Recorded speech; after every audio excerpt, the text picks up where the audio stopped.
안녕하세요. 함께 기도드리겠습니다. 거룩하고 자비로우신 살아계신 우리 아버지 하나님, 너무나 감사드립니다. 저희들을 죄 가운데서 구별해서 주님의 피로 구속해 주시고 우리에게 소망을 주신 주님께 너무나 감사를 드립니다. 주님이 오실 날이 얼마 남지 않은 마지막 시대 중에서 또 더 마지막 시대에 살고 있는 저희들, 근신하여 깨서 살라는 말씀처럼 주님을 맞이할 준비를 하는 그런 마음 자세로 하루하루 살아갈 수 있도록 주님 도와주시옵소서. 이제 주님의 발자국 소리가 문 앞에 이르는 이때 정신을 차리고 살아가는 것이 너무나 당연하다고 생각합니다. 주님께서 저희들 마음을 말씀으로 붙잡아 주시고 주님을 맞이할 준비를 잘 할 수 있도록, 그리고 이 마지막 시대 때 한 사람이라도 더 건질 수 있도록 하나님 도와주시옵소서. 이제 6월에 이교구 집회가 준비되어 있습니다. 그리고 7월에 오전 집회가 또 준비되어 있고 이제 학예 수양회가 다가오고 있습니다. 매달 있는 이 집회에 저희들 한 영혼 한 영혼 건질 수 있도록, 또 시시때때로 DVD를 통해서라든가 또 상담을 통해서도 날마다 구원의 역사가 일어날 수 있도록 하나님 도와주시옵기를 바랍니다. 우리의 생각이 주님의 복음으로 항상 중심이 될 수 있도록 하나님 도와주시옵고, 복음과 함께 살다가 주님 맞이할 수 있도록 도와주시옵기를 바랍니다. 오늘 이 시간 하나님께서 우리에게 꼭 필요한 말씀으로 채워주셔서 이 말씀을 헛되이 받지 않고 정말 간절한 마음으로 받아서 내가 마음이 변하고 또 행동이 변해서 하나님께 영광 돌릴 수 있도록 주님 도와주시옵기를 바랍니다. 우리 형제 자매님들, 병으로 고생하는 분들 주님께서 일일이 병을 고쳐주셔서 힘있게 신앙생활할 수 있도록 도와주시옵고, 영적으로 힘들어하고 무기력한 분들이 있다면 말씀으로 소생시켜 주셔서 힘있게 주님을 위해서 살아갈 수 있도록 주님 도와주시옵소서. 이 시간에 모든 시종 주님이 함께해 주시옵기를 바라오며 우리를 사랑하시는 우리 구주 예수 그리스도 이름으로 기도드렸습니다. 아멘. 성경 디모데 전서 3장을 찾아보시겠습니다. 디모데 전서 3장 14절 말씀부터 끝절까지 제가 읽어드리겠습니다. 디모데 전서 3장 14절부터 보시겠습니다. 내가 속히 내게 가기를 바라나 이것을 내게 쓴 것은 만일 내가 지체하면 너로 하나님의 집에서 어떻게 행하여야 할 것을 알게 하려 함이니 이 집은 살아계신 하나님의 교회요 진리의 기둥과 터이니라. 그도다 경건의 비밀이여 그렇지 않다 하는 이 없도다. 그는 육신으로 나타난 바 되시고 영으로 의롭다 하심을 입으시고 천사들에게 보이시고 만국에서 전파되시고 세상에서 믿은 바 되시고 영광 가운데 올리우셨음이니라. 됐습니다. 구원받고 나서 어디에도 소속되지 않고 편안하게 신앙생활을 하는 사람들이 더러 있습니다. 구원받고 한 1년이 지나면은 찬양대 봉사도 해야 되고 또 교회학교 봉사도 있고 각종 이제 봉사들이 미디어 선교부라든가 여러 군데가 있는데 편안하게 하는 성도들이 있는데 평상시에는 그런 스타일로 신앙생활하면 편안할 줄 모릅니다. 그러나 신앙생활을 하면 할수록 결정적인 문제 3가지에 부딪히게 됩니다. 첫째는 이렇게 책임감 없이 그 신앙생활을 하다 보면 영적 성장이 되질 않아요. 또 하나는 다른 사람에게 영향력을 또 미치지를 못합니다. 근데 가장 중요한 것은 뭐냐면은 우리가 신앙생활 하면서 어려움이 봉착되거든요. 항상 위기가 오게 돼 있습니다. 신앙이 편안한 길로만 갈 수 없습니다. 위기를 맞았을 때 영적 도움을 받을 수 없다는 겁니다. 누가 나를 도와줄 수가 없어요. 그래서 무소속은 자유가 아니라 방탕입니다. 방황입니다. 자, 그래서 우리 신앙생활 하는데 언제까지 방황하면서 신앙생활을 하실랍니까? 우리가 구원받고 나서 한 1년 정도는 새신자 말씀, 갈릴리 교실도 이렇게 말씀도 듣고 또 나름대로 말씀도 많이 읽고 그리고 나서 봉사를 반드시 하는 것이 필요합니다. 이게 구원받고 나서 얼마 안 됐을 때는 성경을 많이 읽어봐야 돼요. 그래야 설교를 들을 수 있기 때문에 시간이 지나면 성경을 빨리빨리 읽고 싶어도 읽어지지를 않습니다. 왜? 성경은 소설책이 아니거든요. 그래서 처음에는 그 내용을 알기 위해서 궁금하니까 내용을 알기 위해서 성경을 읽는데 가면 갈수록 정독하게 돼 있고 묵상하게 돼 있고 또 그것을 깊이 생각하게 돼 있고 그렇습니다. 그래서 진도가 잘 안 나가요. 이게 세상에는 어제 이제 3일에 걸쳐서 부부 특강도 했지만은 완전한 가정은 존재하지 않습니다. 어떤 집도 세상의 교회도 완전한 교회가 없어요. 주님 앞에 갔을 때 우리가 완전해지는 거지 세상에는 불완전한 겁니다. 그래서 우리가 말씀을 통해서 사랑하라, 용서하라, 또 이해하라 여러 가지 그 말씀들을 배우는 이유는 완전하지 못하기 때문에 그렇습니다. 완전한 가정이 없다고 가정을 선택을 안 할 수 있습니까? 완전한 교회가 없다고 교회를 선택 안 할 수 있습니까? 그렇다면 우리가 하나님의 집에서 어떻게 행해야 되는지 이 자세를 정확하게 알고 신앙생활하면 아주 도움이 많이 되리라 생각합니다. 그래서 오늘 제목을 하나님의 집에서 행할 자세라는 제목으로 좀 말씀을 드려보겠습니다. 자, 본문을 보시면 이 디모데전서는 사도 바울이 디모데에게 보낸 편지인데 14절 한번 보시겠습니다. 내가 속히 내게 가기를 바라나. 내가는 사도 바울입니다. 사도 바울이 내가 속히 내게 디모데에게 가기를 바라나. 에베소 지역에 디모데를 떨어뜨려 두었는데 에베소 교회에서 여러 가지 문제들이 좀 있었어요. 그래서 사도 바울이 디모데에게 에베소에 머물라고 이렇게 하면서 자신은 다른 곳에 가야 할 일이 있었던 것 같아요. 그래서 다시 보시면 14절 내가 속히 내게 가기를 바라나 이것을 내게 쓴 것은 이 디모데전서를 써준 목적에 대해서 얘기하는 겁니다. 만일 내가 지체하면 너로 하나님의 집에서 어떻게 행하여야 할 것을 알게 하려 함이니 이 집은 살아계신 하나님의 교회요 진리의 기둥과 터이니라. 여기 보면 교회를 하나님의 집이라고 이렇게 표현해 놨습니다.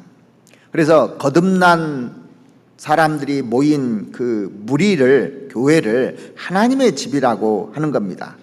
구약시대에는 성막을 가리켜서 하나님의 집이라 이렇게 얘기를 했어요.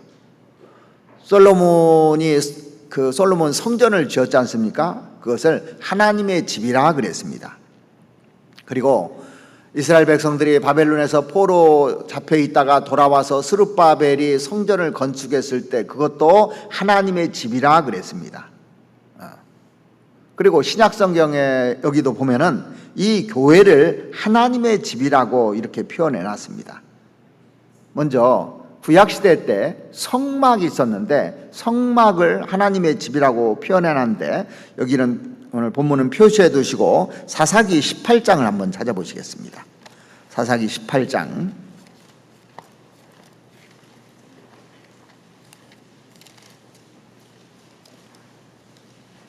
사사기 18장 끝절입니다. 31절 말씀을 보시겠습니다.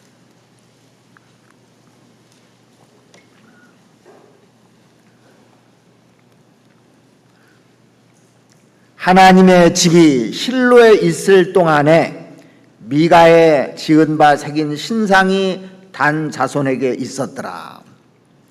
성막이 실로에 있었는데 이 성막을 하나님의 집이라고 말씀했고, 하나님의 집이 실로에 있을 동안에 이 성막을 하나님의 집이라고 했는데, 왜 이 성막을 하나님의 집이라고 했느냐면 거기에서 하나님이 역사하시기 때문에 그래요. 그 집에서 역사하는 겁니다. 그래서 한나가 그 기도하러 올라갔을 때 하나님의 집에 기도하러 갔다고 그렇게 되어 있습니다. 사무엘상 1장도 한번 보시겠습니다. 사무엘상 1장 7절 한번 찾아보시죠. 사무엘상 1장 7절.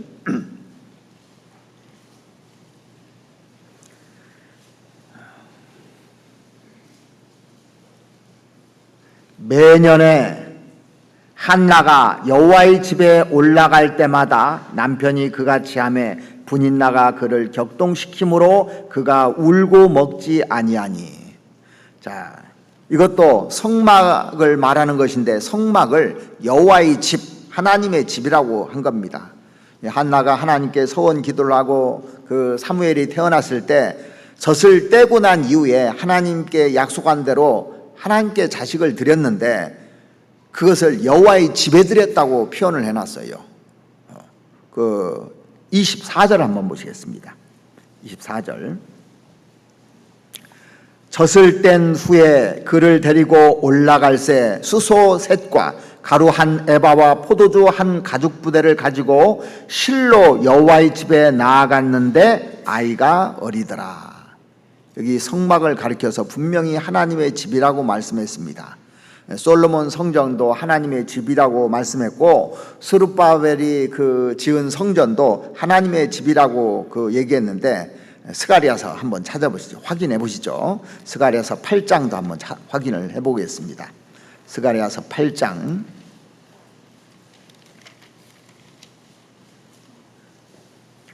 9절 말씀을 보시겠습니다.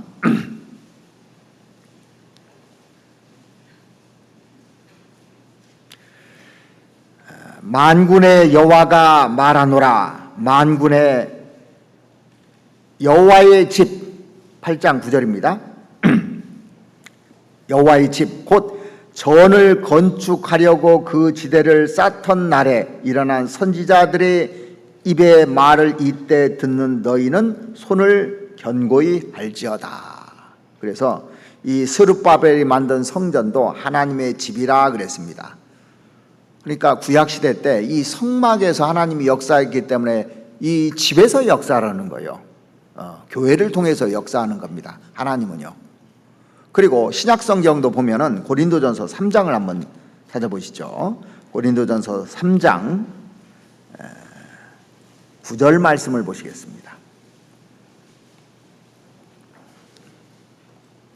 고린도전서 3장 9절. 우리는 하나님의 동역자들이요 너희는 하나님의 밭이요 하나님의 집이니라. 그래서 교회를 하나님의 집이다 이렇게 표현해 놨습니다. 그러니까 구원받은 무리가 모여 있는 이 교회를 하나님의 집이라고 하는 겁니다. 그래서 하나님의 집에서 어떻게 행하여야 할 것을 알게 하려고 이 디모데에게 디모데 전서를 이렇게 쭉 보내준 겁니다.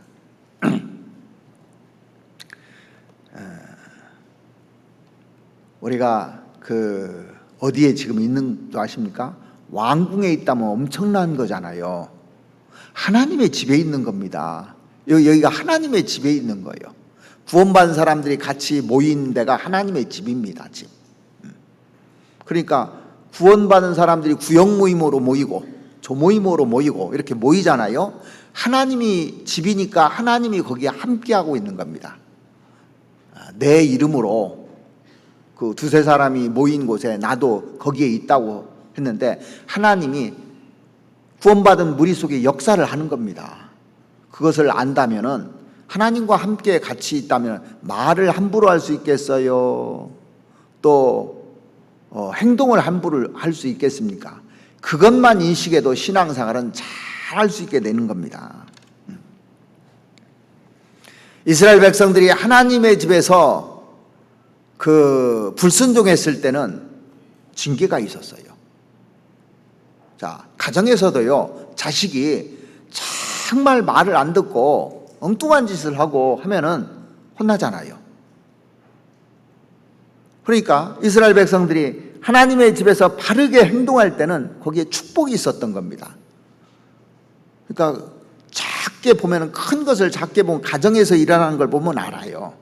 가정이 그 하나님의 또 집이잖아요. 구원받은 사람들이 그 가정에 모이면은. 그러니까 그런 인식들을 우리가 하고 사는 것이 필요한 겁니다. 그래서 교회 생활이라는 것은 하나님이 함께하는 곳에서 우리가 지금 그 교제하고 있는 걸 말하는 겁니다. 그래서 하나님의 집에서 어떻게 내가 행해야 될 것인지 이걸 우리가 깊이 생각해 보면 말하는 것도 처신하는 것도 모든 것들이 조심스러워져요. 그러니까 그것을 모르니까 함부로 하는 겁니다, 사람들이요. 자, 그런데 하나님의 집에서 같이 하려면 먼저 구원부터 받아야 돼요. 구원받은 사람을 통해서 역사하니까요. 그래서 우리를 하나님의 권속이라 그랬잖아요. 권속, 가족이다 한 얘기예요. 그러니까 자격은 하나님이 역사하려면, 하나님의 집에 들어오려면 구원받아야 되는 겁니다. 자, 그래서 이 하나님의 집에서 어떻게 행해야 될 것을 우리가 알면 신앙생활을 아주 잘할 수가 있습니다. 자, 가정에서 제일 중요한 것이 뭔지 아십니까? 사랑과 순종이라는 거예요. 그래서 남편들에게 그 아내를 사랑하라고, 아내는 남편에게 순복하라고 그랬습니다. 자, 교회 주인이 누굽니까? 교회의 머리가 주님이에요. 그래서 주님은 우리에게 사랑을 계속 주는 겁니다. 날마다 사랑을 해줘요. 그러면 우리가 해야 될 일, 첫 번째가 하나님의 집에서 해야 될 일이 뭐냐면 순종하고 복종하는 것이 우리의 가장 중요한 일입니다, 사실은요.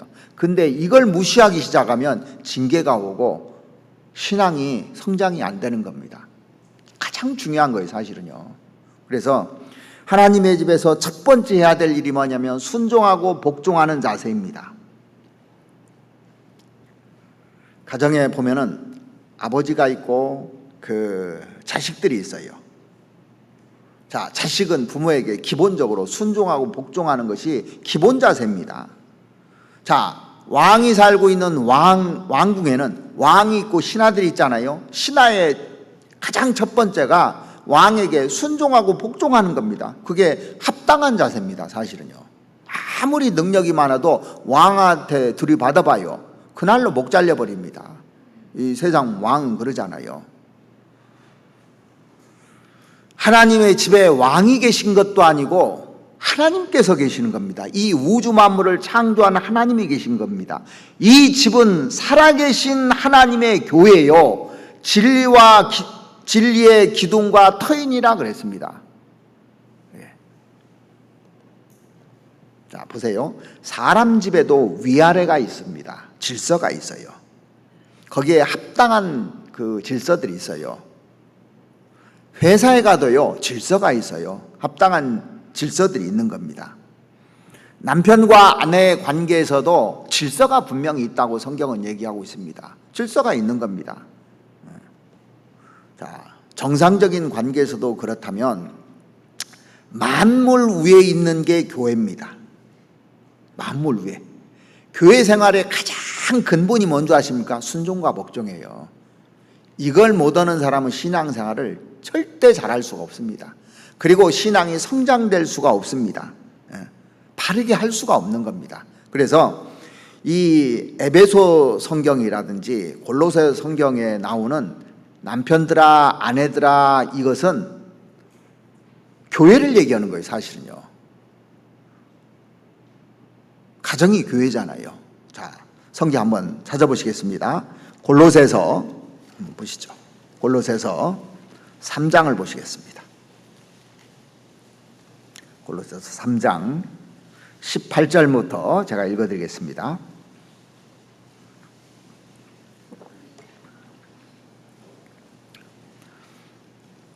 아내들아 남편에게 복종하라.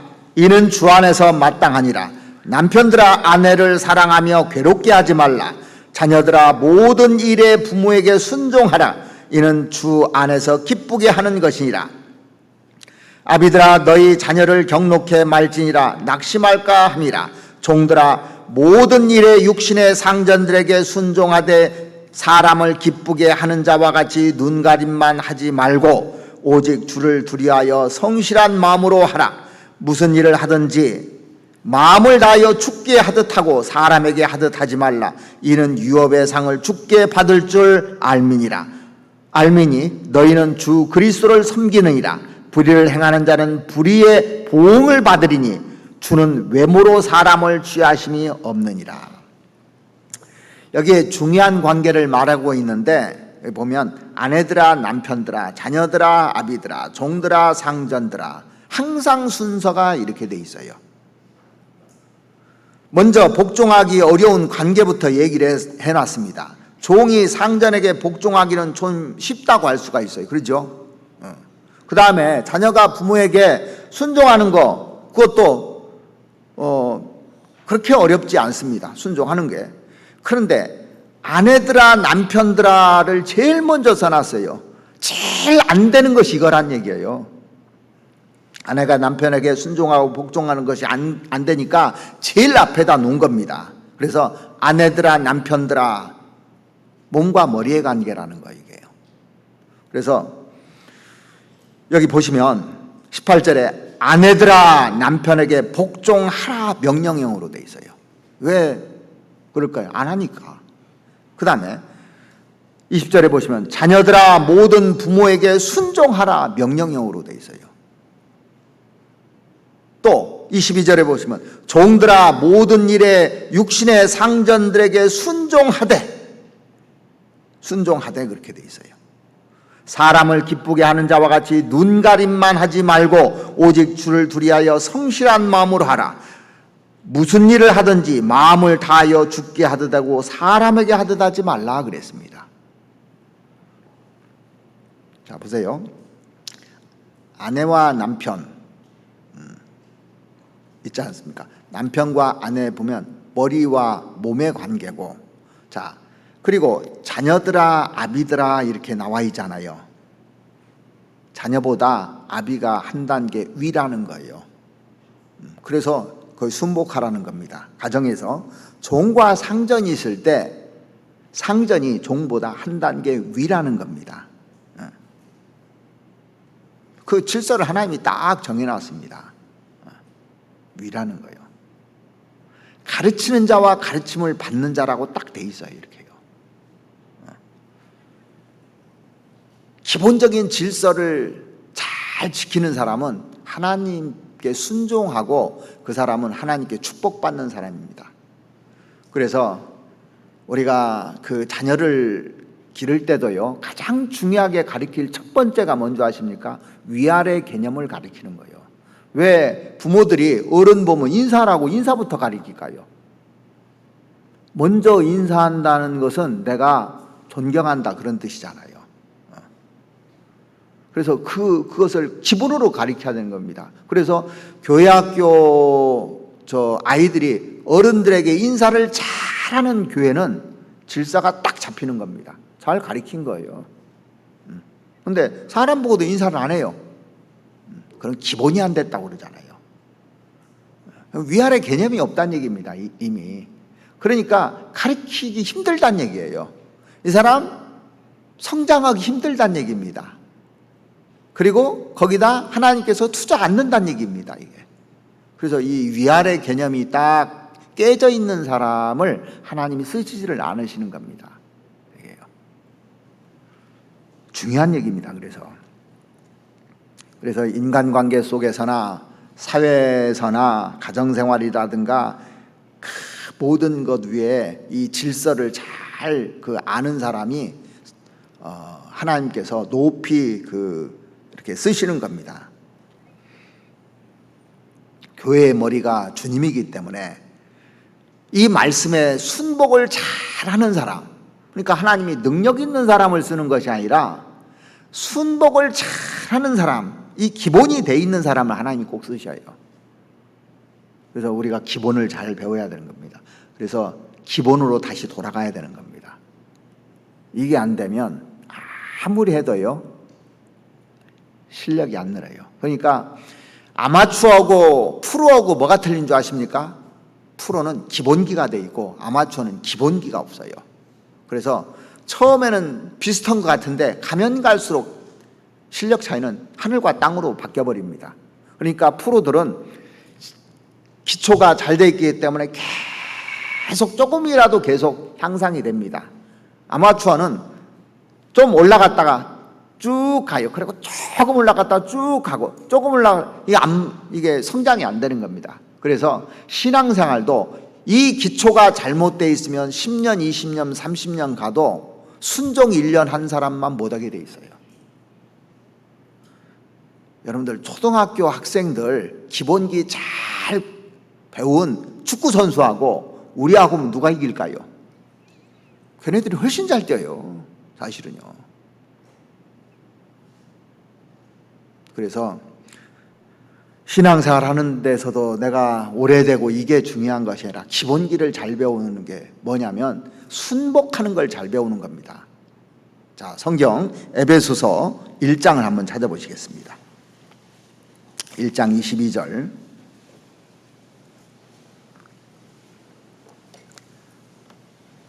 또 만물을 그 발 아래 복종하게 하시고 그가 누굽니까? 예수님입니다. 예수님을 만물 위에 교회의 머리로 주셨느니라. 만물 위에 교회의 머리로 주셨다고 그랬습니다. 교회는 그의 몸이니 만물 안에서 만물을 충만케 하시는 자의 충만이니라. 만물을 그 예수님 발 아래 복종하게 하시고 예수님을 만물 위에 교회의 머리로 주셨느니라. 예수님을 만물 위에 교회의 머리로 주셨느니라 그랬지 않습니까? 그러니까 만물 위에 뭐가 있어요? 교회가 있어요. 교회가. 만물 위에. 하나님 만든 이 전체 만물이 있잖아요. 근데 그 위에 교회가 자리 잡고 있는 겁니다. 교회. 그러니까 사회도 가정도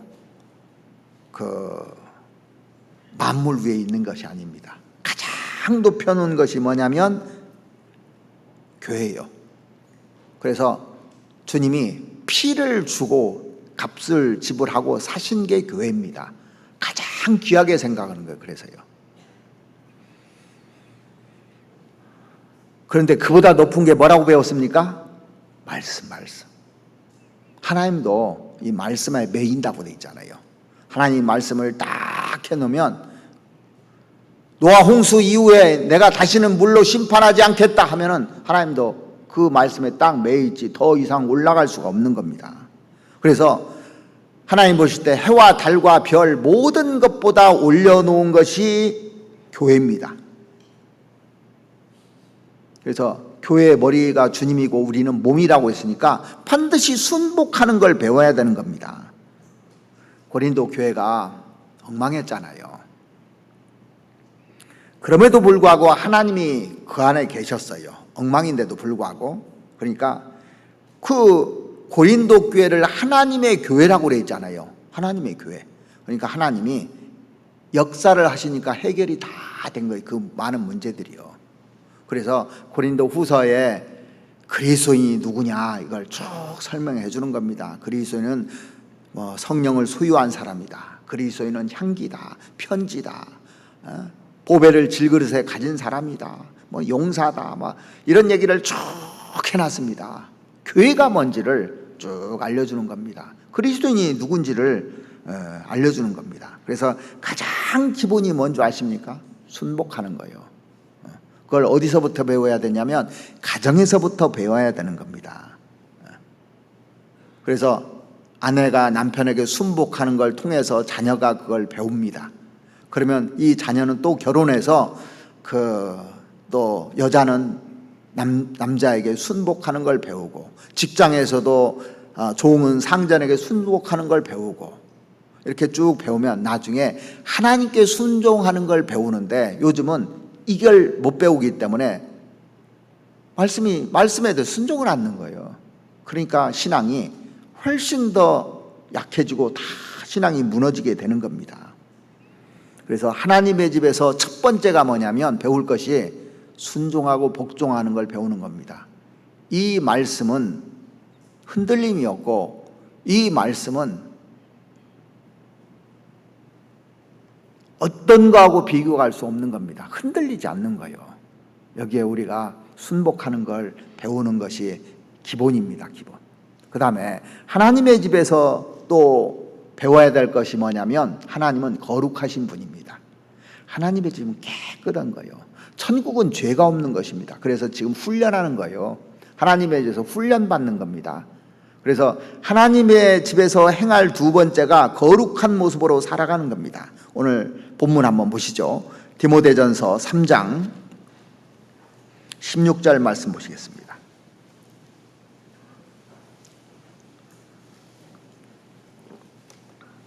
3장 16절.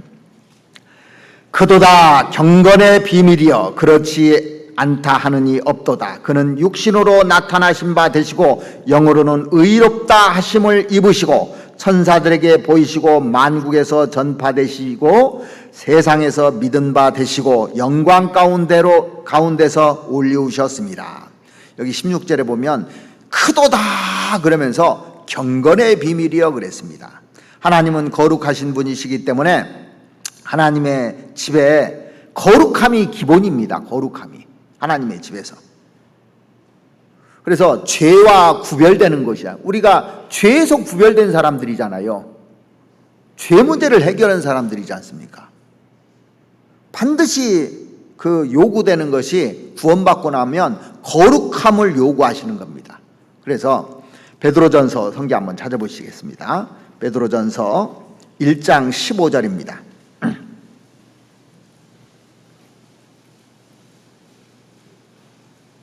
베드로전서 1장 15절.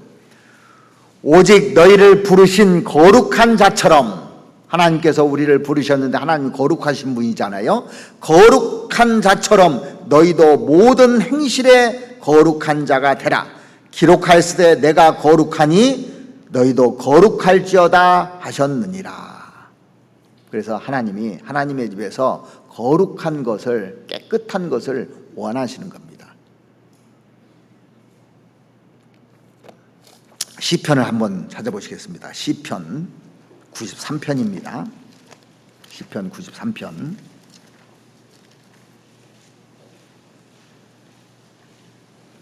(5절입니다) 시편 93편 5절. 여호와여 주의 증거하심이 확실하고 거룩함이 주의 집에 합당하여 영구하리이다. 여기 보시면 여호와여 주의 증거하심이 확실하고, 주의 증거하신 말씀이 1.1획도 안 떨어진 하나님의 말씀이지 않습니까? 확실하고 거룩함이 주의 집에 합당하여. 그러니까 하나님의 집에는 거룩함이 합당하다 그렇게 얘기했습니다. 그래서 그 이사야서 52장에 보시면, 이사야서 52장 한번 찾아보시죠. 52장 11절 말씀을 보시겠습니다.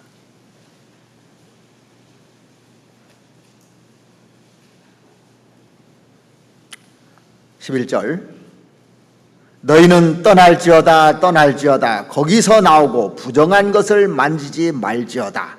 그 가운데서 나올지어다. 여호와의 기구를 매는 자여 스스로 정결케 할지어다. 그래서 이 죄에서 떠난 사람들입니다. 떠날지어다 거기서 나오고, 옛날 구습 이런 것들 다 나오고 부정한 것을 이제는 만지지 말지어다 그러면서 그 가운데서 나올지어다 그랬어요. 여호와의 기구를 매는 자여 스스로 정결케 할지어다. 왜 그렇게 해야 되느냐? 하나님이 계시기 때문에요. 교회 안에 하나님이 계시기 때문에, 하나님이 악을 미워하시는 분이시기 때문에 악과 하나님은 거할 수가 없는 겁니다. 악과 하나님이 거할 수가 없어요. 그래서 주의 집에는 거룩함이 합당하다 그랬지 않습니까? 그래서 죄하고 구별하지 않고는 합당할 수가 없습니다. 고린도 후서 6장도 한번 찾아보시겠습니다. 고린도 후서 6장 14절부터 제가 읽어드리겠습니다. 고린도 후서 6장 14절부터 너희는 믿지 않는 자와 멍에를 같이 하지 말라. 의와 불법이 어찌 함께하며 빛과 어둠이 어찌 사귀며 그리스도와 벨리알이 어찌 조화되며 믿는 자와 믿지 않는 자가 어찌 상관하며 하나님의 성전과 우상이 어찌 일치가 되리요.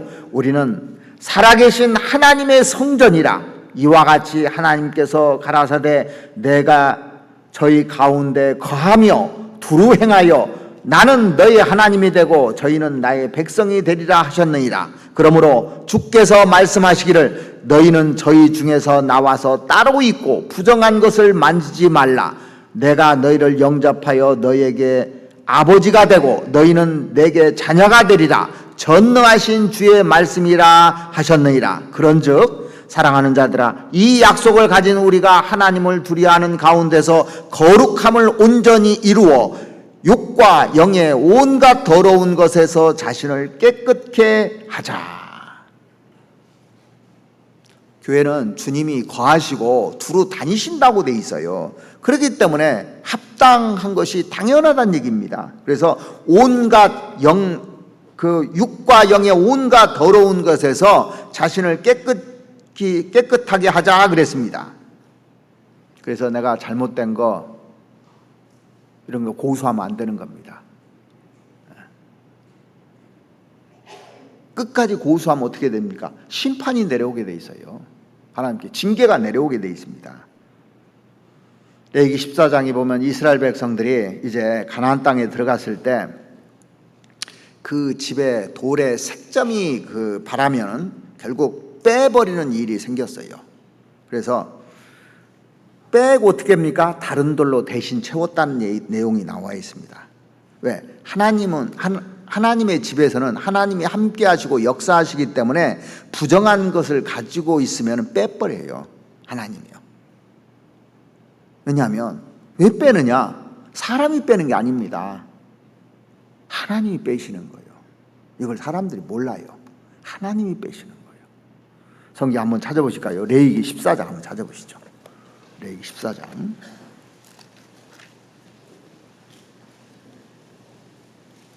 33절 말씀부터 제가 읽어드리겠습니다.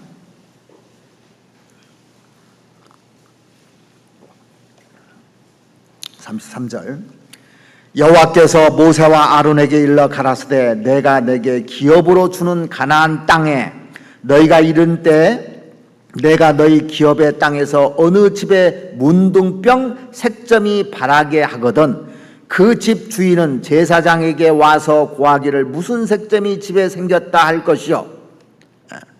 제사장은 그 색점을 보러 가기 전에 그 가장 진물의 부정을 면케하기 위하여 명하여 그 집을 비게 한 후에 들어가서 그 집을 볼지니 그 색점을 볼 때 그 집 벽에 푸르거나 붉은 무늬의 색점이 있어 벽보다 우묵하면 제사장은 그 집 문으로 나와 그 집을 7일 동안 폐쇄하였다가 7일 만에 또 와서 살펴볼 것이요 그 색점이 벽에 퍼졌으면 그는 명하여 색점 있는 돌을 빼어 성박 부정한 곳에 버리게 하고 또 집안 사면을 긁게 하고 그 긁은 흙을 성박 부정한 곳에 쏟아 버리게 할 것이요 그들은 다른 돌로 그 돌을 대신하며 다른 흙으로 집을 바를지니라. 자, 이 돌로 된 돌집이잖아요. 예수님은 그 모퉁이 머릿돌이라고 돼 있는데 구원받은 사람들은 산돌로 연결돼 있다 그랬잖아요. 그런데 이 집에 색점이 바라면 7일 동안 기다려보라는 겁니다. 이제 지켜보는 거예요.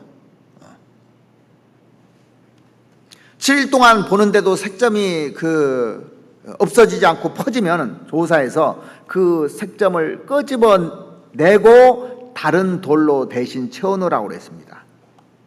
교회에도 항상 이런 일이 있어 왔어요. 계속요. 색점이 번졌다는 것은 죄를 말하는 겁니다. 죄를 가지고만 있는 것이 아니라 죄가 들어오면 그게 퍼져버려요. 이게. 나에게 부정한 것이 있으면 퍼져버립니다. 이게.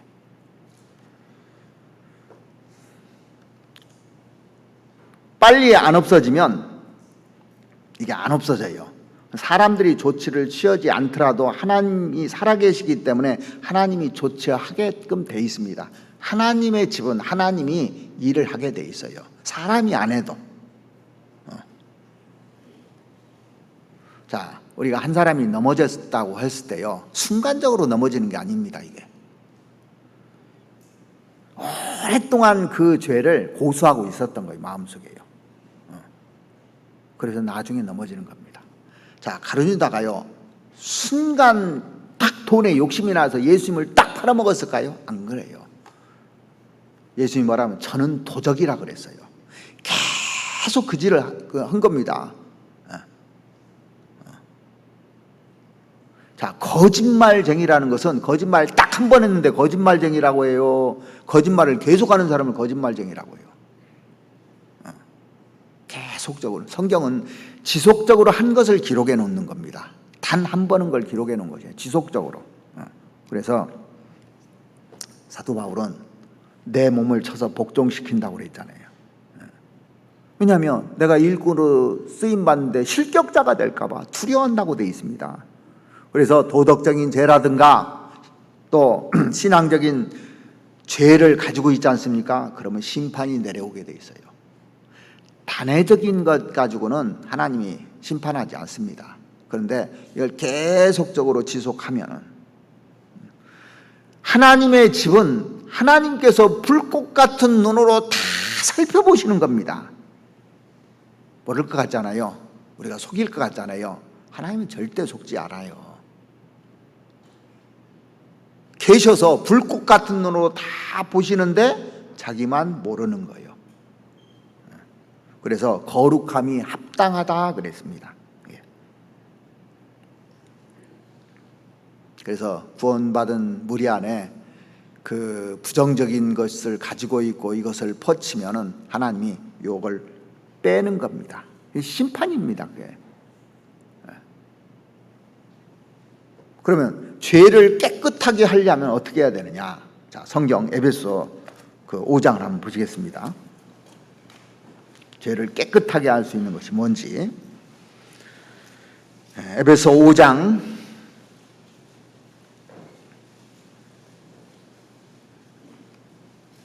26절 말씀 보시겠습니다. 이는 곧 물로 씻어 말씀으로 깨끗하게 하사 거룩하게 하시고 자기 앞에 영광스러운 교회로 세우사 티나 주름 잡힌 것이나 이런 것들이 없이 거룩하고 흠이 없게 하려 하십니다. 그러니까 거룩하고 흠이 없게 하는 것이 뭐냐? 이 말씀으로 씻는 거예요. 그러니까 말씀으로 잘 받아들이고 자기가 이 말씀 따라서 회개하고 변화되려고 해야 되는데 말씀을 듣기는 듣지만은 자기하고 적용을 시키지 않고 변화되려고 하면은 이게 안 된다는 겁니다. 그래서 여러분들이 말씀을 들을 때 하나님이 하시는 말씀이라고 이 시간에 나를 향해서 하나님이 하시는 말씀이라고 드려야 되는 겁니다. 말씀 듣다 찔리는 경우 있죠. 그러면 분명히 이게 문제가 있는 거예요. 어떤 사람은요, 목사님이 나들으라고 했다고 와서 항의하는 분도 가끔 제가 봤어요. 그러니까 사람 말로 들으니까 그래요. 하나님이 정확하게 얘기를 하시는 겁니다. 각 사람 마음을 다 아셔요. 자, 내가 죄가 없으면 편안하고 좋아요. 평강이 옵니다. 그래서 죄를 다 해결하고 났을 때 예수님이 제자들한테 나타나서 첫 번째 한 얘기가 평강이 있을지어다 평강이 있을지어다 그랬습니다. 죄 문제가 해결되니까. 근데 구원받고 나서도 다시 죄성이 들어오면요 평강이 깨져버려요. 그리고 불만이 생기고 원망이 생기고. 근데 평강한 사람은 감사가 돼요. 행복하고 잘 되기를 바라고. 그러니까 이런 것들을 한번, 내 마음이 불편해요. 그러면 평강이 깨진 거지 않았습니까? 원망을 해요. 항상 지적을 하려고 그래요. 그럼 평강이 깨졌지 않습니까? 이 문제가 있는 겁니다, 사실은요. 그래서 깨끗하게 하는 것은 말씀밖에 없다는 걸 알아야 되는 겁니다. 그런데 이 말씀을 간절한 마음으로 나를 향해서 듣지 못하는데 이게 씻어지느냐고요. 다른 사람이 씻는 거 보고 내가 깨끗해지느냐고요. 그래서 말씀에 순종하고 복종하지 않으면 거룩이라는 것은 있을 수가 없는 겁니다. 그래서 저희를 진리로 거룩하게 하옵소서. 아버지의 말씀은 진리이다 그랬습니다. 그래서 말씀으로 거룩하게 되는 거예요. 말씀을 사모하고 이 말씀만이 나를 깨끗한 그릇으로 만들 수 있다는 것을 늘 생각해야 되는 겁니다. 디모데후서 2장 한번 찾아보시겠습니다. 디모데후서 2장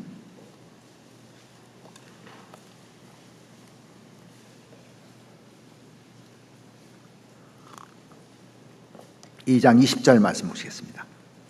큰 집에는 금과 은의 그릇이 있을 뿐 아니요 나무와 질그릇도 있어 귀 쓰는 것도 있고 전이 쓰는 것도 있나니 그러므로 누구든지 이런 것에서 자기를 깨끗하게 하면, 자, 깨끗하게는 뭘로 한다고요?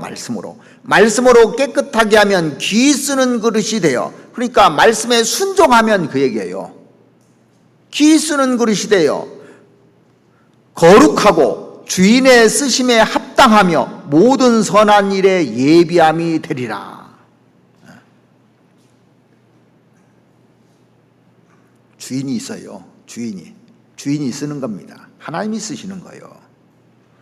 왜 나 같은 사람 안 알아주고 안 쓰냐고 그러는 사람이 있어요. 거룩하지 않기 때문에 그래요. 순종하지 않기 때문에. 근데 자기 자신을 돌보지 않고 하나님 원망하는 겁니다. 교회를 원망하는 겁니다. 몰라준다고. 하나님이 불꽃 같은 눈으로 정확하게 판단하는 겁니다. 그래서 죄에서 구별되고 말씀에 순종하면 하나님께서 반드시 그 사람을 찾아내서 쓰십니다. 보십시오. 그래서 우리가 하나님의 집에서 가장 중요한 것이 이제 머릿속에 인식이 돼야 돼요. 순종하고 복종하는 거고, 그 다음에 거룩한 거예요. 죄에서 구별되고. 마지막으로 또 한 가지 중요한 것이 있는데, 하나님의 집에서 뭐가 중요하냐면 사랑하는 마음이 있어야 돼요. 이 기본적으로 사랑하는 마음이 없으면 하나님이 안 쓰십니다.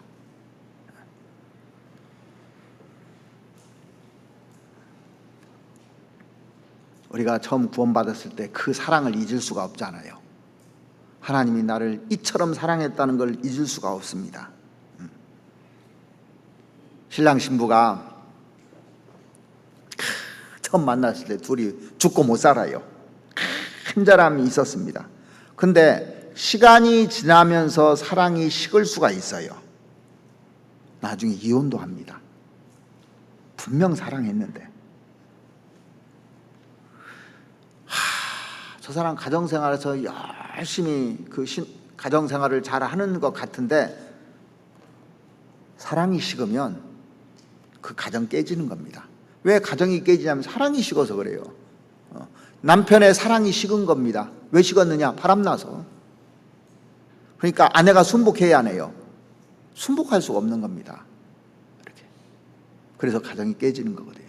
가정의 가장 중요한 것이, 부부관계의 가장 중요한 사랑이잖아요. 사랑이 깨지면 다 깨져버리는 겁니다. 그래서 우리 구원받은 사람을 신랑과 신부로 표현해 놨잖아요. 주님은 신랑이고 우리는 신부로. 솔로몬과 술람미 여인의 그 사랑 스토리 아가서도 교회를 얘기하는 겁니다. 그러니까 교회에 대해서 계속 얘기해 주는 겁니다. 그러니까 교회, 구원받은 사람이 사랑이 딱 식어지면 하나님이 책망해 버리는 거예요. 그래서 에베소 교회가 잘한 거 진짜 많거든요. 근데 에베소 교회를 왜 책망했는지 한번 보십시오. 자, 요한계시록 2장 한번 보시겠습니다. 요한계시록 2장 1절입니다.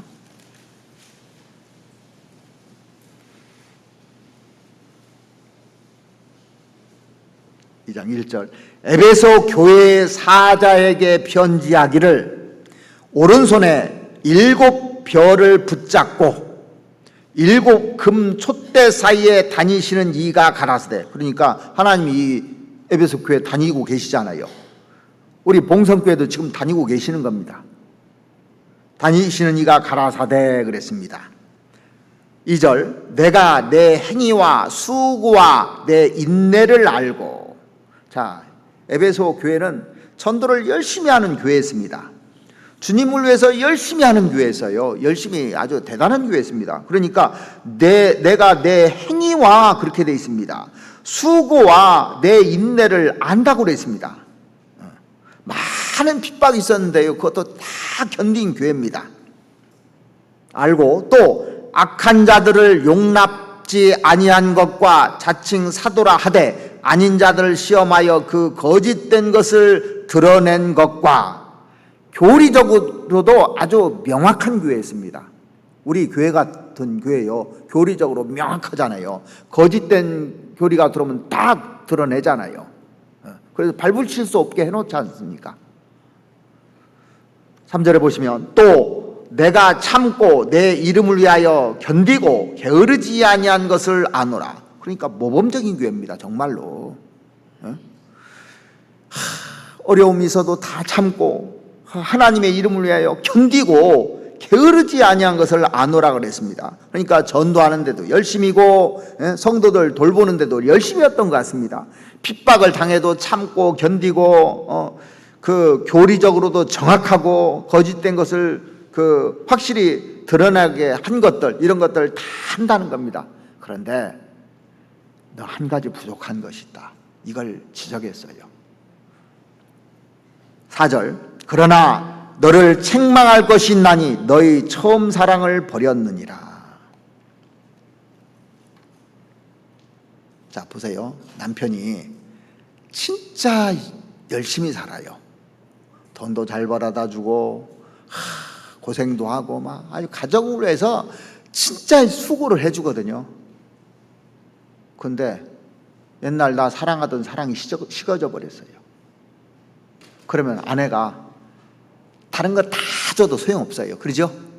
그런 거 없어도 사랑하면 그걸로 만족하는 겁니다.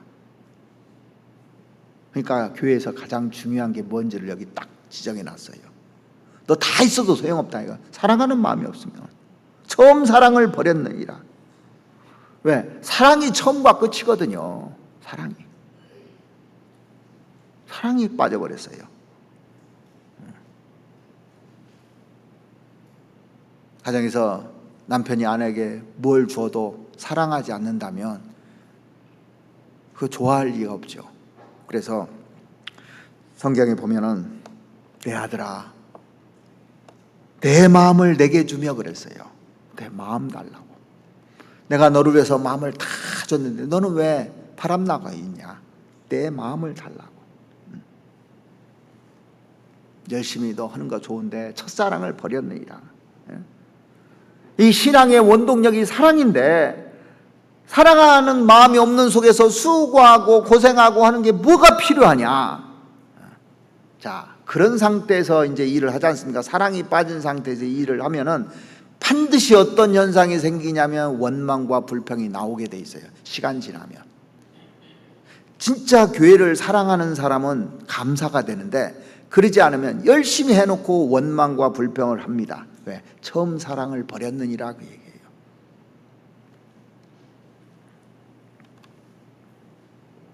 그래서 하나님의 집에서 하나님을 향한 사랑, 형제자매들을 향한 사랑, 이것이 그 기본 바탕이 되고 모든 일을 사랑으로 하라고 돼 있거든요. 시간 지나 보십시오. 꼭 문제를 일으킵니다. 열심히 하는 것만으로. 자기 의가 나오기 시작해요. 자기가 나오기 시작합니다. 그래서 많은 사람들에게 상처를 주고 진짜 하나 되는 것을 헛게 되고 그러는 겁니다. 그래서 5절에 보시면 그러므로 어디서 떨어진 것을 생각하고 사랑이 식었을 때는 떨어진 지점이 반드시 있다는 겁니다. 어디서 문제가 생겼는지 생각해 보라는 겁니다. 생각하면 문제 지점이 있는 거예요. 죄가 들어와서 사랑이 식었다면 이 죄를 제거하지 않으면요, 회복되지 않습니다.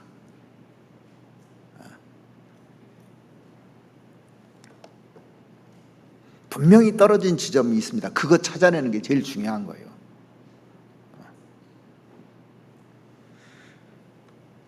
오절 다시. 그러므로 어디서 떨어진 것을 생각하고 회개하여 처음 행위를 가지라. 만일 그리하지 아니하고 회개치 아니하면 내가 내게 임하여 내 촛대를 그 자리에서 옮기리라.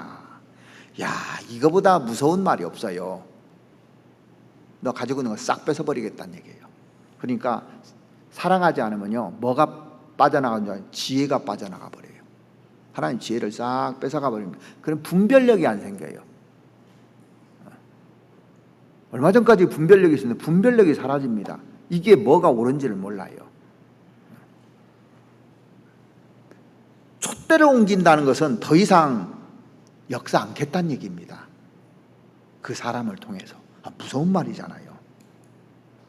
구원받고 나서 처음 그 하나님의 사랑으로 말미암아서 정말 행복했는데, 막 그 수고하는 것도 힘도 하나도 안 들고 행복했는데, 사랑이 딱 식어지면요, 이제 불평이 나오기 시작해요. 그래서 내 마음에서 교회에 대한 불평이 나오잖아요. 가정에서 자꾸 남편에 대한 불평이 나오고 하면, 아내에 대한 불평, 불평이 나오면 사랑이 식어진 증거됩니다. 자, 보세요. 집에서 아내가 남편을 사랑해요. 그런데 빨래도 하고 밥도 짓고 청소도 하고 수고했는데 수고했다는 생각이 안 듭니다. 사랑하면요. 자, 자식을 사랑해서 뒷바라지 잘하는 부모가 있어요. 수고했다는 생각 안 들어요. 어떻게 생각됩니까? 사랑하면 당연하다고 생각을 합니다. 당연하다고. 근데 사랑하는 마음이 없으면 갈등이 생기기 시작해요. 가정에서 갈등이 생긴다, 사랑하는 마음이 없어진 거예요. 교회에서 갈등이 자꾸 생긴다, 사랑하는 마음이 식어진 겁니다. 이게 다 보면 알아요. 사랑의 수고라고 나와 있거든요. 한번 찾아보시죠. 데살로니가전서 1장에 보면,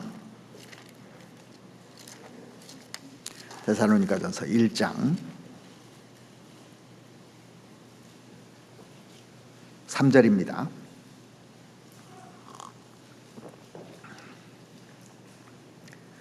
너의 믿음의 역사와 사랑의 수고와 우리 주 예수 그리스도에 대한 소망의 인내를 우리 하나님 아버지 앞에서 쉬지 않고 기억함이니. 자, 여기 보면 너의 믿음의 역사와, 믿음이 있으면 역사를 하는 겁니다. 행동으로 나오는 거예요. 믿음 있는 사람을 통해서 역사가 이루어져요. 그 다음에 사랑에는 수고라는 단어를 썼어요. 소망에는 인내를. 자, 소망을 가진 사람은 인내할 수 있게 됩니다. 우리가 소망이 있으니까 억울한 일을 당하고 곤고한 일을 당하고 죽을 고비를 넘겨도 다 인내하는 이유가 소망이 있어서 그런 거예요. 근데 사랑에는 수고라는 말이 돼 있는데, 사랑하면 수고하고 희생하는 것이 아무 문제가 안 된다는 얘기예요. 사랑하면.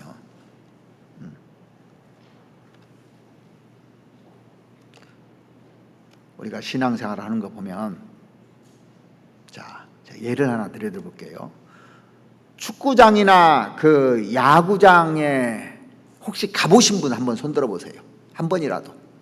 손들어 봐요. 손들어 봐요. 많이 가보셨네. 이해가 빠를 것 같아서 제가 말씀드려요. 저도 야구장 가봤어요. 구원받기 전에 야구장 가봤어요. 축구장은 프로 하는 데는 안 가봤는데, 아마추어가 하는데 가봤는데, 야구장 가니까 이해가 되더라고요. 자, 야구장에서 관람하는 관람객들이 있습니다. 근데 제가 보니까 야구장이나 축구장에서 관람하는 관람객으로 신앙생활하는 사람들이 대부분이에요. 선수가 아닙니다. 선수가 아니고 내가 구경하는 구경꾼이 아닌가 생각해 보세요. 자, 관람석에 앉아 있는 그 사람들은요, 승패에 관심이 있어요. 승패에만. 그래서 선수가 잘하면 막 손뼉치면서도 막 잘한다 잘한다 합니다. 그런데 잘못하면 막 또 비난해요, 갑자기. 그러니까 손뼉 쳤다 비난했다, 손뼉 쳤다 비난했다. 거기서 이제 자기 팀이 치면은요, 막 옛날에 뭣도 던지고 막 비난하고 하는 사람들 보잖아요. 잘했을 때만 박수치고. 혹시 내가 그런 신앙생활을 하고 있지 않은가 한번 생각해 봐야 됩니다. 설교가 마음에 들면서 오늘 설교 좋다 했다고, 좋다 하다가 자기 마음에 안 들면 비판을 해요. 왜 그런 설교를 하는지 모르겠다고 비판을 합니다. 이게 관중석에 매일 가는 매니아들이 있습니다. 축구장, 야구장 가는 매니아들이 있어요. 그 사람들 보면 야구장 가는 사람들, 선수들 이력을 다 꿰고 있어요. 저 선수는 타율이 얼마고 홈런을 몇 개 쳤고 뭐 이런 거 다 꿰고 있는 사람이 있습니다. 뭐 축구 좋아하는 사람은 저 선수는 골을 몇 골 넣고 어시스트를 몇 골 했고 뭐 이걸 다 꿰고 있어요. 우리가 이렇게 말씀을 배우고 있지 않은가? 관중석에 앉아 있는 그런 사람들처럼 주일날 말씀을 들으면서 그러지 않은가? 운동장에서 뛰라 하면 싫어해요. 근데 왜? 힘들거든.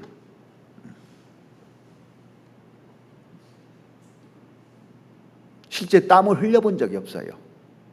경기를 뛰어본 적이 없습니다. 매일 관람만 했지. 여기 그 데살로니가전서 1장 그 4절 한번 보시겠습니다. 하나님의 사랑하심을 받은 형제들아, 너희를 택하심을 아노라. 이는 우리 복음이 말로만 너에게 이른 것이 아니라 오직 능력과 성령과 큰 확신으로 된 것이니, 우리가 너희 가운데서 너희를 위하여 어떠한 사람이 된 것은 너희 아는 바와 같으니라. 사도 바울은 말로만 신앙생활한 것이 아니라 복음 전하기 위해서 실제로 많은 환난과 핍박을 받았지 않습니까? 데살로니가 교회를 주님이 칭찬하신 이유가 뭐냐면, 데살로니가 성도들이 주를 본받는 자가 되었고 또 본을 보여줬지 않습니까? 그래서 6절에 보시면, 또 너희는 많은 환난 가운데서 성령의 기쁨으로 도를 받아 우리와 주를 본받은 자가 되었으니, 그러므로 너희가 마게도니아와 아가의 모든 믿는 자의 본이 되었는지라. 그래서 하나님이 원하는 신앙은 말로 하는 신앙이 아니라 본이 되는 신앙을 원하시는 겁니다. 본이 되는 신앙. 사랑 없이는 합력할 수가 없어요. 그래서 로마서 8장 28절 보시면, 우리가 알거니와 하나님을 사랑하는 자, 곧 그 뜻대로 부르심을 입은 자들에게는 모든 것이 합력하여 선을 이루느니라 그랬습니다. 그러니까 하나님을 사랑하는 자가 합력하게 돼 있어요. 사랑하지 않는 자는 합력 안 씁니다.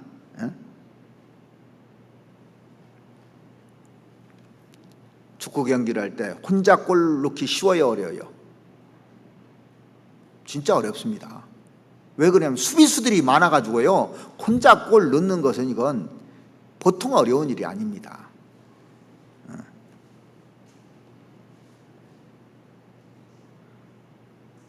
그 축구 경기할 때 보면 합력해야 되는 거예요. 서로 패스를 해줘야 돼요. 저기 상대방이 막 오면은 패스해주면 이제 공이 계속 내가 우리 팀에서 유지할 수가 있는 거거든요. 그래서 다 그 합력했을 때 골이 나오는 겁니다. 야구도 마찬가지예요. 혼자서 점수 내는 것은 홈런밖에 없어요. 홈런을 그렇게 치기가 쉽냐고요. 혼자 홈런 치기가 쉽지 않습니다. 자, 보세요. 이제 어떤 사람이 안타를 치고 나갔습니다. 치고 나간다고 득점이 되는 게 아닙니다. 뒤에 있는 사람이 안타를 쳐줘야 홈으로 들어올 수 있어요. 근데 일단 앞 주자가 안타를 치고 나갔는데 뒤 주자가 아웃되면 앞 주자도 같이 죽어요. 이제 끝나버리는 겁니다. 심지어는요, 앞 주자가 그 안타를 치고 왔는데 병살타를 쳐서 같이 죽는 경우도 있잖아요. 그죠? 그 보면은 신앙생활도 같이 죽이는 사람이 있고, 앞에 열심히 하는데 뒤에서 못 받쳐줘서 점수를 못 내는 경우 있고. 그러니까 교회는 합력해야 선을 이룰 수가 있어요. 그래서 교회는 팀으로 되어 있는 겁니다. 그래서 구역, 조 왜 만들어준 줄 아십니까? 팀이라는 거예요. 이게 혼자 되는 게 아닙니다. 혼자 전도 됩니까? 안 돼요. 같이 기도해야 되는 겁니다. 왜 전도 집회를 앞에 놓고 기도 모임을 합니까? 마음을 하나로 하기 위해서. 신앙생활도 합력하지 않으면 안 되는 겁니다. 같이 수고해야만 복음이 전해지는 겁니다. 절대 신앙생활을 관중석에 앉아서 신앙생활을 하면 안 되는 거예요. 다 판단만 해요. 주일 말씀, 수요일 말씀 꼬박꼬박 듣는 것으로 신앙생활을 잘한다고 착각할 수가 있거든요. 자, 관중석에 앉아서 매일 그 관람한다고 해서 그 사람이 축구를 잘할 수 있습니까? 야구를 잘할 수 있습니까? 몸소 운동장에서 뛰지 않으면 실력이 향상될 수가 없는 겁니다. 수요일날, 주일날 말씀을 들었으면 실제 내가 생활에 옮겨봐야 그게 내 것이 되고 내가 필드에서 뛸 수 있는 겁니다. 그러려면 피나는 노력을 해야 돼요. 근데 주일 말씀, 수요일 말씀 듣고 끝나버리는 겁니다. 그러니까 그 관중석에서 그 박수치고 갔다가 또 비난하다가 이러다 인생이 끝나버리는 거예요. TV 앞에서 그걸 보는 사람이나 그 현장에 가서 보는 사람이나 똑같습니다. 지금 TV 앞에서 보는 사람, 온라인으로 보는 사람이나 현장에 와서 그 관람석에서 보는 사람이나 이런 신앙생활을 하면 안 된다는 겁니다. 나는 그런 신앙을 얼마나 했는지 한번 생각해 보십시오. 그래서 신앙이 성장하는 것은 필수적인 게 수고와 노력입니다. 수고 없이는 상을 얻을 수가 없는 거예요. 성경에 그 로마서 16장 한번 보시죠. 수고한 것에 대해서 다 상이 나와 있습니다. 수고한 것에만 상이 나와 있어요. 말로 하고 입으로 하는 것이 아니라. 로마서 16장 12절 말씀 보시면 주 안에서 수고한 두루베나와 두루보사에게 문안하라. 주 안에서 많이 수고하고 사랑하는 버시에게 문안하라. 6절도 보시면 너희를 위하여 많이 수고한 마리아에게 문안하라. 여기 공통적으로 나오는 것이 수고한 사람에게 상 주겠다 얘기입니다. 수고라는 말이 나와요. 관중석에 있는 사람은 수고 안 해요. 관람만 하는 것이지. 그건 신앙생활이 아니라는 겁니다. 필드에서 뛰어야 되는 거예요. 그래서 수고한 사람이 있고 그 다음에 많이 수고한 사람이 있고 그 다음에 주 안에서 많이 수고하고 사랑하는 사람이 나와요. 그런데 3절에 보시면 너희는 그리스도 예수 안에서 나의 동역자인 브리스가와 아굴라에게 문안하라. 저희는 내 목숨을 위하여 자기 목이라도 내어 놓았나니 나뿐 아니라 이방인의 모든 교회도 저에게 감사하느니라. 여기는 목을 내놨다고 되어 있습니다. 가장 큰 상이 뭐예요? 그러니까 목을 내는 거예요. 진짜 사랑하는 거예요. 진짜 사랑하는 거. 그 다음에 그 다음 상이 누구냐? 많이 수고하고 사랑하는 것이 그 다음 상입니다. 많이 수고한 사람 그 다음 상이고 수고한 사람 그 다음 상이고 관람한 사람 상이 없어요. 자 보세요. 관람석에 있는 사람들 경기 이겼다고 상 줘야 안 줘요? 안 줘요. 수고해서 뭐 금메달 땄든지 은메달을 땄든지 뭐 메달을 딴 사람한테 상이 주잖아요. 선수들에게 다 상이 나갑니다. 선수들은 다 상을 받고 돈을 받고 오는 거예요. 상을 받는 겁니다. 뛴 사람에게 상을 주는 것이지 관람석에 있는 사람들은 돈을 내고 관람을 해. 이게요. 그래서 신앙생활을 내가 어떻게 하고 있는지 한번 생각해 보십시오. 내가 감독이라면 운동장에서 뛰기는 뛰는데 목숨을 걸고 뛰는 사람을 좋아하겠습니까? 아니면은 대충대충 뛰는 사람을 좋아하겠습니까? 어슬렁어슬렁 걸어가는 사람을 좋아하겠습니까? 그러니까 뛰기는 뛰는데 어슬렁어슬렁 하는 사람은 교체를 딱 시켜버리더라고, 감독이. 그래서 하나님 교체시키는 겁니다, 그게요. 죽도록 수고하고 하는 사람은 풀로 뛰게 해요. 그 다음에 이게 좀 시켜봤는데 이 엉터리요. 그러면 전반전에 빼버립니다. 그 선수를요. 교체시켜버립니다. 감독이 그렇게 하잖아요. 그런 걸 통해서 하나님 마음을 좀 읽을 수 있었으면 좋겠습니다. 그러니까 정말 사랑하는 사람이요, 잘하는 거예요. 그래서 옛날에 우리나라 축구는 맞으면서 했어요. 맞으면서. 어쩔 수 없어서 맞으면서. 근데 맞으면서 해서 좋은 사람이 나온 게 별로 없잖아요. 자, 지금은 즐거워서 하는 겁니다. 자기가 즐거워서 하는 사람은 이걸 감당을 못해요. 그러니까 봉사도 즐거워서 해야 돼요. 사랑하는 마음이 있어야 즐겁죠. 자, 구역장이면 구역에 전도하고 사람 세우는 게 즐거워야 되는 겁니다. 그래야 잘할 수가 있어요. 근데 의무적으로 하면 또 게을러서 하지도 않으면 하나님이 교체시켜버립니다, 이게. 운동장에서 불평불만 해봐요. 그 감독이 교체시켜버려요. 그래서 제일 중요한 것이 뭐냐? 사랑입니다, 사랑. 사람을 쓰실 때 하나님이 어떤 사람을 쓰시냐면 진짜 사랑하는 사람. 사랑하는 사람은 합력하게 돼 있어요. 왜? 하나님은 모으는 분이고 마귀는 흩트는 존재이기 때문에. 그런데 사랑은 어디서 나오는지 한번, 사랑을 받아야 될 거 아닙니까? 어디서 나오는지 성경에 나와 있는데 디모데전서 1장을 한번 보시겠습니다. 사랑이 나오는 창구가 있어요. 사랑, 디모데전서 1장 3절 말씀부터 보시겠습니다. 내가 마게도냐로 갈 때 너를 권하여 에베소에 머물라 한 것은 어떤 사람들을 명하여 다른 교훈을 가르치지 말며 신하와 끝없는 족보에 장념치 말게 하려 함이라. 이런 것은 믿음 안에 있는 하나님의 경륜을 이룸보다 도리어 변론을 내는 것이라.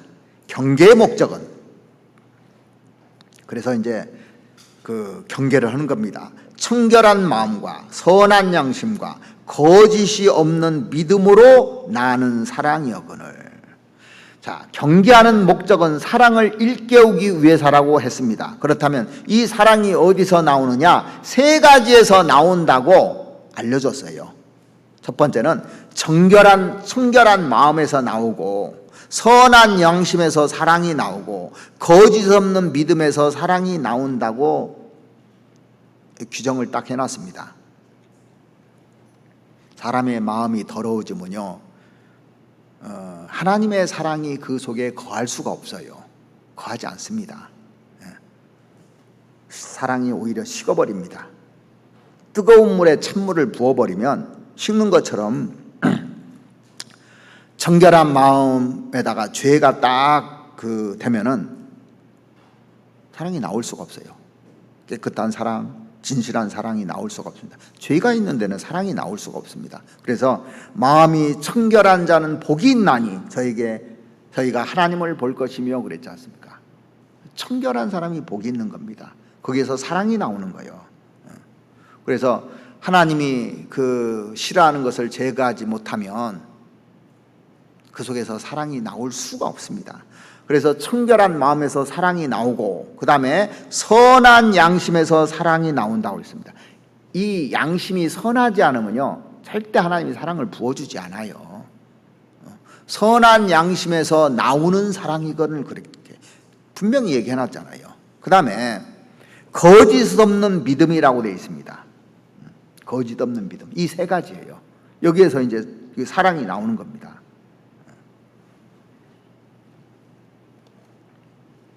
그래서 정말 형제 자매들끼리 서로 사랑하는 걸 볼 때 하나님이 얼마나 기뻐하시겠어요. 청결한 마음을 가지고 교제를 하고 선한 양심으로 교제를 하고 거짓 없는 믿음 가운데서 이렇게 딱 교제를 하면 이게 점점 사람이 온전하게 되는 겁니다. 하나님은 사랑이시라고 했잖아요. 사랑에 도달하면 온전해지는 거예요. 요한일서 4장을 한번 보시겠습니다. 요한일서 4장 7절 말씀 보시죠.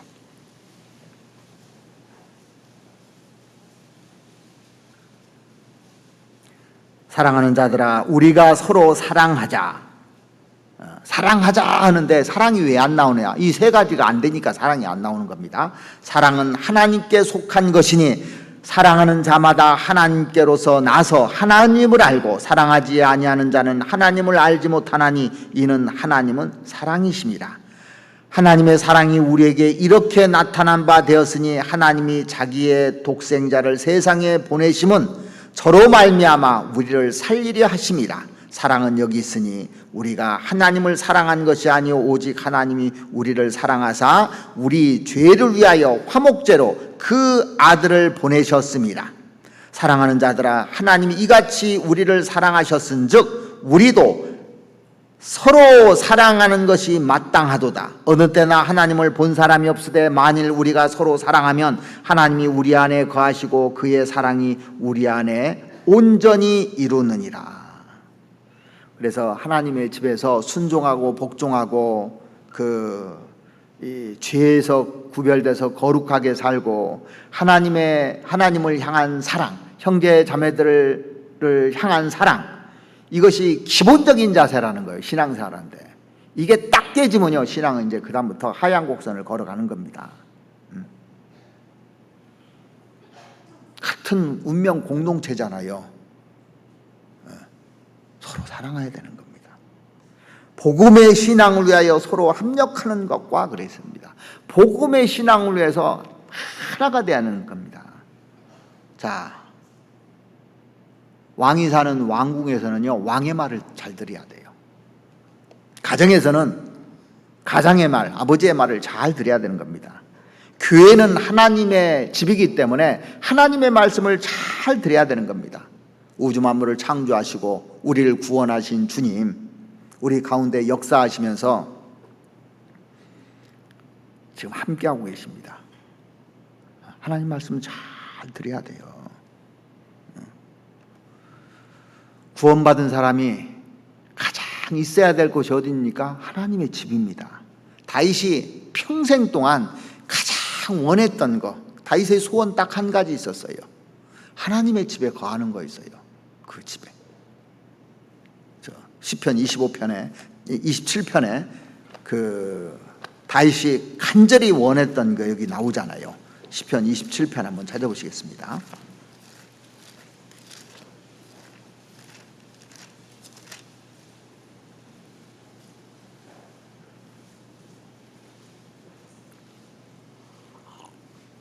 시편 27편 4절입니다. 내가 여호와께 청하였던 한 가지 일 곧 그것을 구하리니 곧 나로 내 생전에 여호와의 집에 거하여 여호와의 아름다움을 앙망하며 그 전에서 사모하게 하실 것이라. 다윗이 평생 기도하면서 바랐던 것이 이겁니다. 내가 여호와께 청하였던 한 가지 일 그것을 구하리니, 그것을 계속 구했다는 겁니다. 곧 나로 내 생전에 내가 살아있는 동안에 여호와의 집에 거하여 여호와의 아름다움을 앙망하며 그 전에서 사모하게 하실 것이라. 다윗의 평생 소원이었다는 겁니다. 그러려면 잘 거하려면 순종하고 복종하고 거룩하게 살아야 되는 겁니다. 그리고 하나님을 누구보다 사랑한 사람이 다윗이잖아요. 26편 8절에 보시면 여호와여 내가 주의 계신 집과 주의 영광이 거하는 곳을 사랑하오니, 그래 돼 있어요. 진짜 그 사랑이기 때문에 거기다 뿌리를 내리고 살고 싶었던 것이 다윗의 마음입니다. 그래서 하나님의 집에서 우리가 어떻게 행해야 되는지 깊이 생각할 필요가 있어요. 자, 보세요. 하나님의 집에서는 1번이 뭐냐? 순종하고 복종하는 걸 배워야 되는 겁니다. 그 다음에 거룩해야 돼요.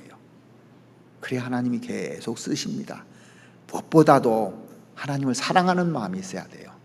사랑하려면 청결한 마음이 있어야 돼요. 선한 영심, 거짓 없는 믿음이 딱 있어요. 이것만 기억하면 됩니다. 항상 기억하고 사세요. 내가 신앙생활하는데 이게 핵심이거든요. 여기에서 발전을 해가지고 발전기를 돌리는 겁니다. 그래서 이게 움직이는 거예요. 자, 그래서 앞으로 여러분들이 신앙생활하는데요, 청중이 돼서는 안 됩니다. 그냥 관람석에 앉아 있는 그 사람들이 돼서는 안 되는 겁니다. 운동장에서 직접 뛰어야 돼요. 요즘 온라인으로 익숙해져 가지고 그 다 이제는 집에서 TV 보는 거예요. 그게요. 여기 와서 듣지만은 관중석에서 말씀만 듣고 좋다 나쁘다 이것만 하고 가서는 안 되는 겁니다. 내가 선수로 뛰기 위해서 지금 훈련받는 겁니다. 선수로 뛰어야 돼요. 그래서 영혼 건지고 사람 세우고 이게 우리 일이거든요. 부지런하여 게으르지 말고 열심을 품고 주를 섬기라는 것은 관중석에서 이렇게 신앙생활을 하는 것이 아닙니다. 필드에서 실제 뛰어야 돼요. 우리 구역장님들 또 부구역장님, 조장, 총무님들 또 봉사조장님들 다 있잖아요. 필드에서 직접 뛰어야 은혜를 받게 돼 있습니다. 그리고 하나님께 귀하게 쓰임받아야 돼요. 하나님의 집에서 어떻게 행할 것을 이렇게 말씀을 드렸는데 여기다 뿌리를 내리고 그렇게 쭉 해서 정말 내 신앙을 바로잡고 내가 잘 되면 교회가 잘 되게 돼 있어요. 그래서 진짜 하나님을 사랑하는 사람은 합력해서 선을 이루는 겁니다. 예수님이요, 베드로가 3번 부인했죠. 저주까지 오고 저주하고 맹세하며까지 예수님을 부인했어요. 그런데 생선을 구워놓고 초청을 했습니다. 불렀어요. 내가 나를 사랑하느냐? 물었습니다. 그거 하나 물었어요. 예. 내가 주를 사랑하는지 주께서 아시나이다. 사랑하는 마음이 있는 거예요. 또 물어봤습니다. 내가 나를 사랑하느냐? 3번. 그러니까 그거 있으면 충분하다는 얘기예요. 사랑하면. 여러분들 진짜 교회를 사랑하십니까? 말로만 사랑하십니까? 여기다 올인할 수 있습니까? 뭘 사랑하는지 보십시오. 그래서 여러분들이 신앙생활하면서 내가 관중석에 있는 그런 관람객인지 실제 운동장에서 뛰는 사람인지를 늘 생각해 봐야 되는 겁니다. 그래서 신앙에 낙오자가 되지 않도록, 죄를 지으면요 하나님이 빼서 다른 걸 채운다고 되어 있잖아요. 그러니까 가룟 유다가 그 죄를 지니까 빼고 마띠아를 집어넣은 겁니다. 하나님이 그런 걸 다 보여주시는 겁니다. 그래서 하나님께 끝까지 쓰임받는 사람들이 돼서 하나님께 영광 받는 그런 각자가 됐으면 하는 바람입니다. 같이 기도드리겠습니다. 우리를 사랑하시는 우리 아버지 하나님, 하나님의 집에서 어떻게 행해야 되는지 오늘 말씀을 통해서 교훈해 주심에 참으로 감사를 드립니다. 우리가 하나님의 집에서 첫 번째 행할 것이 순종과 복종이고, 두 번째는 거룩한 모습으로 죄에서 구별되어서 사는 것이고, 또 한 가지 사랑하는 마음을 가지고 주님을 섬기는 것이 하나님의 집에서 행할 자세라는 것을 배웠습니다. 그런데 사랑은 청결한 마음과 선한 양심과 거짓 없는 믿음에서 나온다는 그 말씀을 깊이 마음속에 새기고 우리가 그렇게 살아갈 수 있도록 하나님께서 우리 마음과 생각을 붙잡아 주시고 도와주시기를 바랍니다. 그리고 신앙생활을 하는 가운데서 관중석에서 응원하는 관중이 될 것이 아니라 정말 운동장에서 뛰는, 그것도 수고하는, 죽도록 수고하는 그런 선수 입장에서 신앙생활을 할 수 있도록 하나님 도와주시옵기를 간절히 부탁드립니다. 그래서 우리가 하나님 앞에 섰을 때 잘하였다 충성된 종아라는 말을 듣고 하나님께서 주시는 상을 모두 다 받을 수 있도록 하나님 역사해 주시옵소서. 이제 많은 집회들이 준비되어 있고 특별히 하계 수행회가 준비되어 있습니다. 이번에 많은 영혼들 구원받을 수 있도록 저희들이 사랑하는 마음으로 형제 자매들 다 다가갈 수 있도록 주님 도와주시옵소서. 그래서 가족이 구원을 받고 또 가까운 친구들, 이웃 사람들이 구원의 역사가 일어날 수 있도록 주님 도와주시옵소서. 우리를 사랑하시는 우리 구주 예수 그리스도 이름으로 기도드렸습니다. 아멘.